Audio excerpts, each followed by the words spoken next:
যেই মাত্র কোনো ব্যক্তির বিরুদ্ধে আন্তর্জাতিক অপরাধ ট্রাইব্যুনালে অভিযোগ গৃহীত হবে, গ্রেফতারি পরোয়ানা জারি হবে, সেই মাত্র চাকরি চলে যাবে, সেটা কিন্তু সেনাপ্রধান ওয়াকারুজ্জামান হলেও। এই কথাটাই কিন্তু জেনারেলদের এই একটি অংশই এসে যে সংবাদ মাধ্যমের সামনে পরিষ্কার করে বললেন, কারণ এই পক্ষটি গত কয়েকদিন ধরে বৈঠক পাল্টা বৈঠক, আলোচনা পাল্টা আলোচনায় এই সিদ্ধান্ত সেনাপ্রধান ওয়াকারুজ্জামানকেও জানিয়েছেন যে সেনাবাহিনী হিসেবে তারা জুলাই আগস্ট আন্দোলনের কিংবা শেখ হাসিনার শাসনামলের কোনো গুম খুন নির্যাতনের দায় নিতে চান না। বেসামরিক আদালতে সেনা কর্মকর্তাদের বিচার ঠেকাতে ওয়াকারুজ্জামানের সকল প্রচেষ্টা যখন ব্যর্থ হয়েছে এবং নানা তরফের চাপের মুখে যখন সেনা কর্মকর্তাদেরকে সেনা হেফাজতে নেওয়ার প্রক্রিয়াও শুরু হয়েছে এবং ওয়াকারুজ্জামান সরাসরি সেনাবাহিনীর শীর্ষ জেনারেলদের একটি অংশের কাছে এই প্রশ্নের সম্মুখীন হয়েছেন যে কেন তিনি অভিযুক্ত হতে পারেন বা বিচারের মুখোমুখি হতে পারেন বলে যাদের ক্ষেত্রে অনেক আগে থেকেই ধারণা করা হচ্ছিল, সেই ব্যক্তিদেরকে, বিশেষ করে ডিজিএফআই এর 5 মহাপরিচালককে কি কারণে তিনি সেফ এক্সিট দেওয়ার ব্যবস্থা করে দিলেন, এসব প্রশ্ন যখন সব দিক থেকে ওয়াকারুজ্জামানকে একটা অবিশ্বাস সন্দেহের কেন্দ্রে শুধু রেখেছে তাই নয়, তাকে এক ব্যাপক প্রশ্নের সম্মুখীন করেছে। আর যখন যেই পক্ষটি ভাবছিলেন যে সেনা কর্মকর্তাদের এই বেসামরিক আদালতে বিচার হতে দেওয়া উচিতই নয়, সেনাবাহিনীর বরং এ ধরনের একটা উদ্যোগের বিষয়ে কোনো ব্যবস্থা নেওয়া উচিত, এমনকি জরুরি অবস্থা জারির দিকে যাওয়া উচিত, এসব যেই পক্ষটি বলছিলেন, তারা যখন বুঝেছেন যে সেনাপ্রধান ওয়াকারুজ্জামানের পক্ষে কোনো সিদ্ধান্ত গ্রহণ করা, বিশেষ করে কোনো কড়া সিদ্ধান্ত গ্রহণ করা প্রায় অসম্ভব, তখন সেনাপ্রধান ওয়াকারুজ্জামান নিজেই ক্যান্টনমেন্টের ভেতর এরই মধ্যে একরকমের হাউস অ্যারেস্ট বা গৃহান্তরীণ অবস্থায় আছেন কিনা, কিংবা তাকে খুব শিগগিরই অন্তরীণ করা হয় কিনা এবং গ্রেফতারের মুখোমুখি হতে হয় কিনা, সেই প্রশ্ন, সেই জল্পনা ব্যাপক জোর পেয়েছে সেনা সদরের ভেতরে এবং বাইরে। এর কারণ হচ্ছে, দেখুন, সেনা প্রধান ওয়াকারুজ্জামানের বিরুদ্ধে আন্তর্জাতিক অপরাধ ট্রাইব্যুনালের একটা গ্রেফতারি পরোয়ানা জারি হওয়া এখন সময়ের ব্যাপার মাত্র। আন্তর্জাতিক অপরাধ ট্রাইব্যুনালে মানবতা বিরোধী অপরাধের যে মামলায় শেখ হাসিনা, স্বরাষ্ট্রমন্ত্রী আসাদুজ্জামান খান কামাল সহ পুলিশ প্রধান আব্দুল্লাহ আল মামুনের বিচার চলছে, যেখানে চৌধুরী আব্দুল্লাহ মামুন নিজেকে রাজসাক্ষী করে বিচারের তীব্রতা থেকে রক্ষা করার চেষ্টা করছেন, সেই বিচারে কেন পুলিশের আইজি চৌধুরী আব্দুল্লাহ আল মামুন থাকলে সেনাপ্রধান ওয়াকারুজ্জামান থাকবেন না? এই প্রশ্ন আপনারা জানেন, ধরুন আমি সহ নানা তরফেই নানা সময় করা হয়েছে। কারণ জুলাই আগস্ট আন্দোলনটিতে যেই আইন শৃঙ্খলা রক্ষাকারী বাহিনী বা সরকারের যেসব বাহিনী সরাসরি জুলাই আগস্ট আন্দোলন দমনে নিয়োজিত ছিল রাজপথে, সেই বাহিনীগুলোর মধ্যে একেবারে অগ্রগামী ভূমিকা পালন করেছে সেনাপ্রধান ওয়াকারুজ্জামানের নেতৃত্বাধীন সেনাবাহিনী। কাজেই সেনাবাহিনী বা সেনাবাহিনীর সে সময়ে মোতায়েনকৃত সদস্যবৃন্দ, বিশেষ করে সেনাপ্রধান ওয়াকারুজ্জামানের সেই বিচার কাজ থেকে ছাড় পাওয়ার আসলে কোনো সুযোগ থাকবার কোনো কারণ নাই। কারণ আমরা জানি 3রা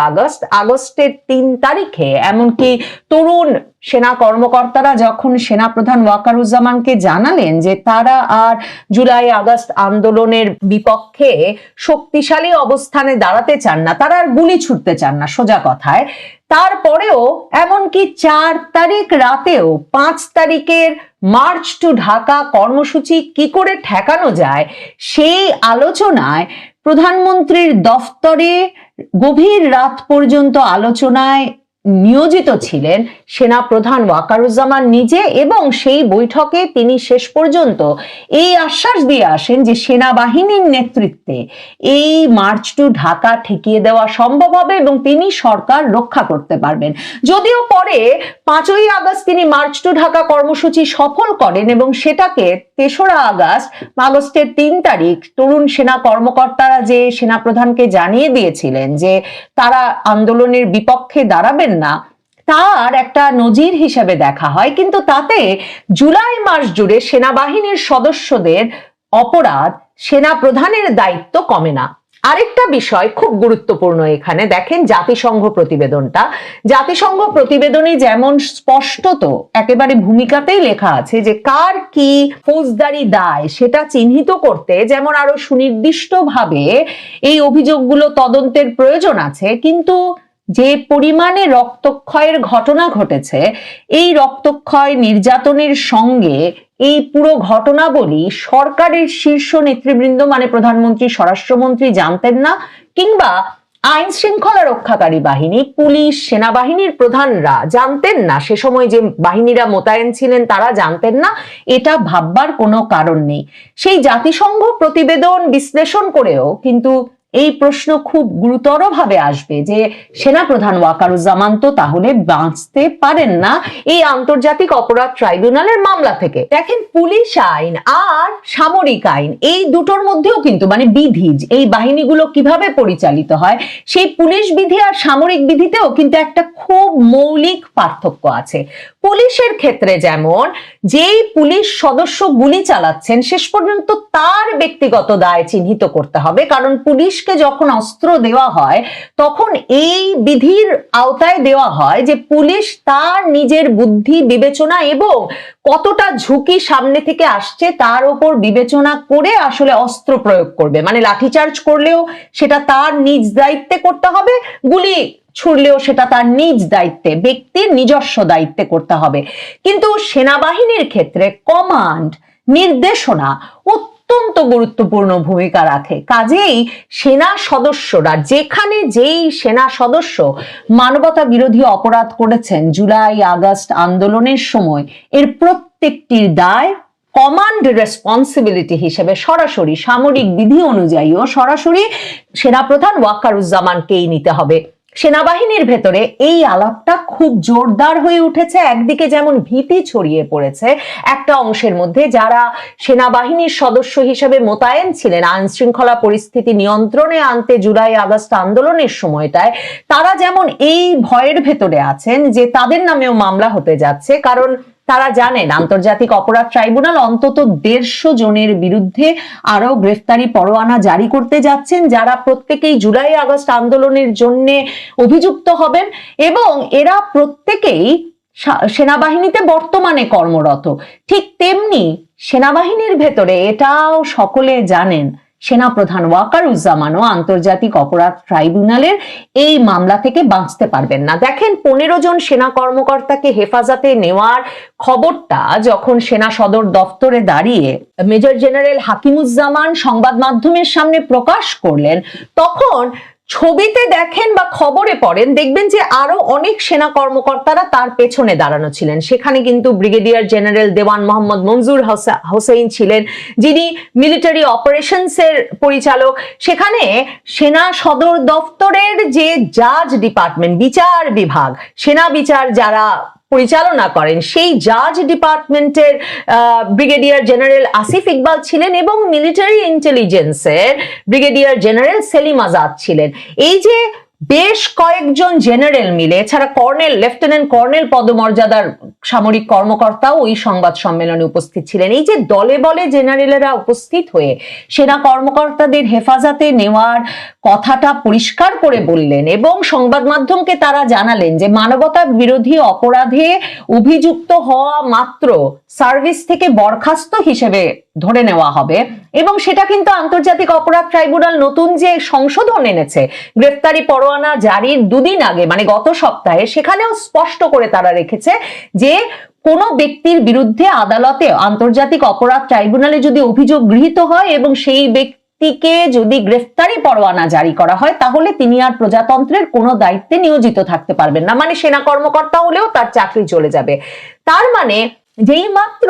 কোনো ব্যক্তির বিরুদ্ধে আন্তর্জাতিক অপরাধ ট্রাইব্যুনালে অভিযোগ গৃহীত হবে, গ্রেফতারি পরোয়ানা জারি হবে, সেই মাত্র চাকরি চলে যাবে, সেটা কিন্তু সেনাপ্রধান ওয়াকারুজ্জামান হলেও। এই কথাটাই কিন্তু জেনারেলদের এই একটি অংশই এসে যে সংবাদ মাধ্যমের সামনে পরিষ্কার করে বললেন, কারণ এই পক্ষটি গত কয়েকদিন ধরে বৈঠক পাল্টা বৈঠক, আলোচনা পাল্টা আলোচনায় এই সিদ্ধান্ত সেনাপ্রধান ওয়াকারুজ্জামানকেও জানিয়েছেন যে সেনাবাহিনী হিসেবে তারা জুলাই আগস্ট আন্দোলনের কিংবা শেখ হাসিনার শাসনামলের কোনো গুম খুন নির্যাতনের দায় নিতে চান না। তারা মনে করেন, জেনারেলদের এই অংশটি মনে করেন যে সরাসরি এ ধরনের কোনো অভিযোগ এলেই সেই সেনা কর্মকর্তাকে বরখাস্ত হিসেবে গ্রহণ করতে হবে এবং বরখাস্ত সেনা কর্মকর্তার ক্ষেত্রে কিন্তু সেনাবাহিনীর দিক থেকে সেই ব্যক্তির বেসামরিক আদালতে বিচার হওয়ার ক্ষেত্রে আর কোনো বাধা থাকে না। মানে সামরিক বিধিতে তাদের ক্ষেত্রেই সামরিক আইনে বিচার হওয়ার কথা যারা সার্ভিং সেনা কর্মকর্তা। তো আপনার বিরুদ্ধে আন্তর্জাতিক অপরাধ ট্রাইব্যুনালে মামলা হওয়া মাত্র যেহেতু আপনার চাকরি চলে যাচ্ছে, মানে সেনাপ্রধান ওয়াকারেরও যাবে বা যে কোনো সেনা কর্মকর্তার যাচ্ছে, কাজেই সেক্ষেত্রে এদিকে কোনো বাধা নেই এবং তারা মনে করেন সেনাবাহিনীর কর্তব্য দ্রুততম সময়ে ওই ব্যক্তিকে গ্রেফতার করে সেনা হেফাজতে এনে জনমানুষের মধ্যে এই আস্থা তৈরি করা যে সেনাবাহিনী কাউকে সেফ এক্সিট দিচ্ছে না। আর এই জেনারেলদের এই অংশটিরই মূল আপত্তি, মূল সন্দেহ সেনাপ্রধান ওয়াকারের প্রতি ওই জায়গাটাতে যে কেন তিনি তার কোর্স মেট ডিজিএফআই এর সাবেক ডিজি শেখ হাসিনার অত্যন্ত ঘনিষ্ঠ জেনারেল আকবর সহ বিভিন্ন ব্যক্তিবর্গকে, মানে ডিজিএফআই এর 5 মহাপরিচালককে তিনি কেন পালিয়ে যেতে দিলেন? কি করে শেখ হাসিনার সাবেক সামরিক সচিব কবির আহমেদ যে গ্রেফতারি পরোয়ানা জারি হয়েছে খবর হওয়ার পর দিন কি করে তিনি পালিয়ে যেতে সক্ষম হলেন? এই প্রশ্নগুলোর কোনো সুস্পষ্ট উত্তর জেনারেলদের সামনে সেনাপ্রধান ওয়াকারুজ্জামান দিতে না পারার পর থেকেই একদল বলছেন, খুব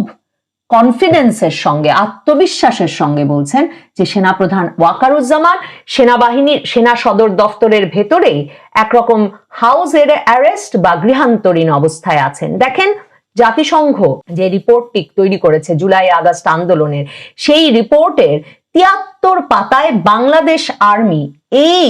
অংশটি 278 নাম্বার অনুচ্ছেদ, এই অংশটি যদি পড়েন দেখবেন সেই অংশটিতে জাতিসংঘ সরাসরি আর্মিকে কি কি কারণে দোষী সাব্যস্ত করতে হবে এবং বিচারের আওতায় আনতে হবে তার একরকমের সুস্পষ্ট বর্ণনা দিয়েছে। 278 নম্বর পয়েন্টে তারা লিখছে, বাংলাদেশের সেনাবাহিনীর সৈন্যরা সরাসরি সামরিক গ্রেডের রাইফেল থেকে, মিলিটারি রাইফেল থেকে প্রাণঘাতী গুলি ছুড়েছে অন্তত 3টি অকেশনে বিক্ষোভকারীদের উদ্দেশ্যে এবং মানে মেরে ফেলার ইন্টেন্ট নিয়ে, উদ্দেশ্য নিয়ে, এবং অন্তত একটি ক্ষেত্রে তারা বিচার বহির্ভূত হত্যাকাণ্ড ঘটিয়েছে। এরপর তারা লিখছে অনেক জায়গাতেই সেনাবাহিনী ফাঁকা গুলি ছুড়েছে, যেই ফাঁকা গুলি ছোড়াও এক রকমের দায়িত্বহীন আচরণ ছিল এবং তার ফলেও ধারণা করা যায় যে বিভিন্ন রকম অ্যাডিশনাল ইনজুরি, মানে নানা জনে আহত এবং মৃত্যুর হতাহতের ঘটনা ঘটেছে। লিখছে জাতিসংঘ যে যদিও অন্য বাহিনীগুলোর চাইতে যতটুকু তথ্য জাতিসংঘ পেয়েছে, কারণ জাতিসংঘ ওই রিপোর্টে কিন্তু বলেছে না সেনা সদর দপ্তর থেকে না সেনা গোয়েন্দা সংস্থা ডিজিএফআই কোনো তরফ থেকে কোনো তথ্য তাদেরকে সরবরাহ করা হয় নাই, সরকারও এইসব তথ্য জোগাড় করে এনে জাতিসংঘকে দিতে পারে নাই। জাতিসংঘ বলছে যে অন্য বাহিনীগুলোর থেকে পুলিশের চাইতে, র্যাবের চাইতে অনেক কম শক্তি প্রয়োগ করেছে বটে সেনাবাহিনী, কিন্তু সেনাবাহিনী মূলত তাদের সুরক্ষায় কাজ করেছে। এবং 279 নাম্বার পয়েন্টে জাতিসংঘ পরিষ্কারভাবে লিখছে যে পুলিশ এবং প্যারামিলিটারি ফোর্স যাতে বড় ধরনের মানে ভায়োলেশন ঘটাতে পারে,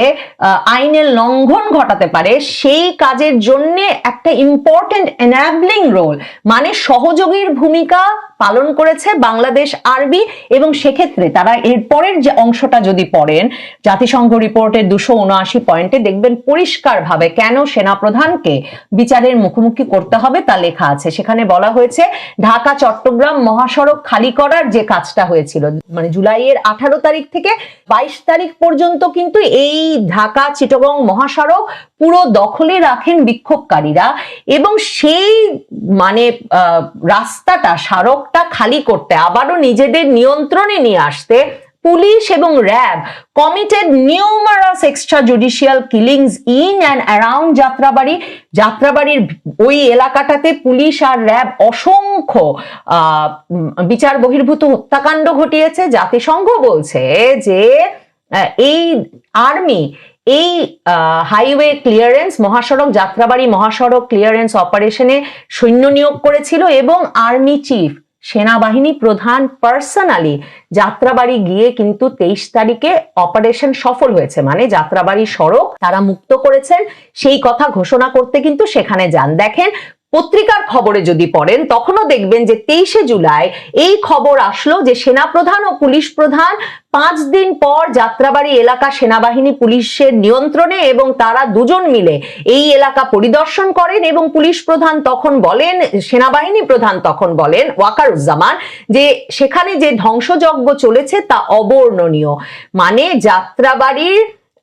ঢাকার যাত্রাবাড়ি থেকে ঢাকা চট্টগ্রাম মহাসড়কের সিমরাইল চিটাগং রোড এলাকা টানা 5 দিন পর যে তারা মুক্ত করেছেন, সেটা কিন্তু পুলিশ প্রধান আর সেনাবাহিনী প্রধান তাদের দুই বাহিনী যেহেতু এতে কাজ করেছে, সেটা গিয়ে পরিদর্শন করে সংবাদ মাধ্যমের সামনে ঘোষণাও দিয়েছিলেন। কাজে এই